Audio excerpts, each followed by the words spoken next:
পয়গম্বর মুসা নবী আল্লাহর কাছে কথা বলার জন্য যাচ্ছে, এমনি একজন ধনী লোকের সাথে সাক্ষাৎ।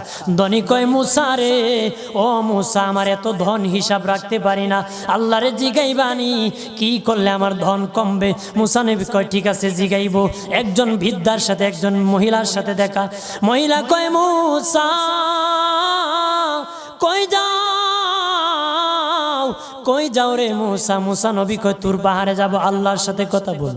মুসা রে, আল্লাহরে জিগাইবানি, আমি গরিব মানুষ, আমি ভালো কিছু কিনতে পারি না, ছেলে মেয়েকে ভালো কিছু খাওয়াইতে পারি না, ভাঙ্গা ঘর, এত গরিব, ভালো করে ঘর বানাইতে পারি না, আল্লাহরে জিগাইবানি কি করলে আমার উন্নতি হবে, ধনী হব, টাকা পয়সা হবে, আল্লাহরে জিগাইবানি। আল্লাহ মুসা নবী কয়, ঠিক আছে, আল্লাহরে জিগাইব, তুমি কেমনে ধনী হইবা? আল্লাহ